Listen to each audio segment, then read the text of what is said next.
ఆడపిల్ల ఉందండి, సరే ఆడపిల్లలు ఏంటి మగపిల్లలు ఏంటి, ఆడపిల్లలు మగపిల్లలు సమానమే కదా, ఏ టైం అయినా పర్లేదు అర్ధరాత్రి అయినా మనం పంపిద్దాం, చాలా మంది వెళ్తున్నారు బాగానే ఉన్నారు కదా సేఫ్గా ఉన్నారు కదా అని పన్నీటికి పంపిస్తాం ఏంటి? వినడానికి బాగానే ఉంటుందండి, మీరు ఆర్గ్యూ చేయడానికి ఏమంటే ఆర్గ్యుమెంట్ చేయాలంటే ఏదైనా చేయొచ్చు, కానీ ప్రాక్టికల్గా ఎలా పంపిస్తాం? పంపిస్తుంది చెప్తున్నాను అలాంటి వాళ్ళు. తప్పరా? ఇప్పుడు పబ్బుల్లో అందరూ తిరుగుతున్నారు కదా, వాళ్ళకి ఏమైంది? రోడ్ల మీద తిరుగుతున్నారు కదా, 12ంటికి 11ంటికి హైదరాబాద్ సిటీలో ఏం అవ్వలేదు కదా, ఎక్కడో ఒకటి జరిగినది మాత్రం నాకెందుకు అవుద్ది, నన్ను ఎందుకు పంపంటే?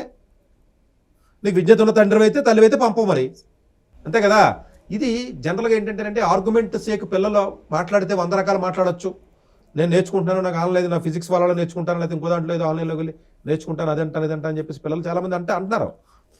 బట్ దాన్ని నిజంగా నేర్చుకోరని నేను అనట్లా, ఆ నేర్చుకుంటారన్న దాంట్లో 100కి 10 మంది మాత్రమే నిజంగా పాపం నేర్చుకుంటారేమో, 90 మంది నేర్చుకోవట్లేదురా అని చెప్తున్నాను నేను.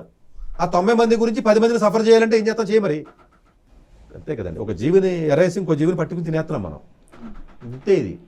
అందువల్ల ఏంటంటే కొంత ఇబ్బందికరమైన పరిస్థితి వచ్చినప్పటికీ డెఫినెట్గా ఇది మంచిది. దీనికి నేను ఓన్లీ సోషల్ మీడియా వాడడం పర్స్పెక్టివ్లో టైం వేస్ట్ అవుతుంది లేకపోతే ఇంకోటి కాదండి, నేను అనదర్ యాంగిల్ చెప్తానండి. ఎక్కువ మీకు థ్రెటనింగ్స్ సోషల్ మీడియా వల్ల, బ్లాక్ మెయిల్స్ విపరీతంగా పెరిగిపోయినాయి.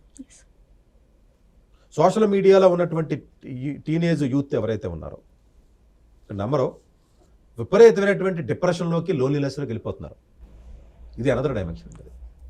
రీజన్ ఏంటంటే ఎప్పుడైతే మీకు సోషల్ మీడియా అకౌంట్ ఉందో వేరే కనెక్షన్స్ వస్తున్నాయి, ఆర్డర్ రిక్వెస్ట్ పంపిస్తాడు, ఈ రిక్వెస్ట్ పంపిస్తాడు, తర్వాత మాట్లాడతాడు, తర్వాత ట్రాప్ చేస్తాడు, లేదా ఫోటోలు అంటాడు, వీడియోలు అంటాడు. నిన్న కాక మొన్న విఎన్ఆర్ విజ్ఞాన జ్యోతిలో కాలేజీలో జరిగినటువంటి అమ్మాయి ఉదంతం సంబంధించి మనం ఏదైతే మాట్లాడామో దాంట్లో కూడా ఇన్స్టాగ్రామ్లోనే ఆడు పరండి అయ్యాడు. ఈ 2 రోజులకే లవ్ ప్రపోజ్ చేసాడు, 5వ రోజునే వారం రోజులు అయిన తర్వాత నాకు ఫిజికల్ రిలేషన్ కావాలని అడిగాడు. ఇన్స్టాగ్రామ్ వల్ల కదా అది, లేదు కాదని, లేకపోతే ఆడెవడో తెలియదు కదండి ఈ పిల్లకే, ఎవడో కూడా ఎలా తెలుస్తుందండి, తెలియదు కదా. సో ఎక్కువ మంది కనెక్ట్ అవుతున్నారు, అది ప్లస్ అని వాదిస్తావా అంటే ఇంతమంది ఎందుకు అవసరం లేదంటారు మనిషిలో.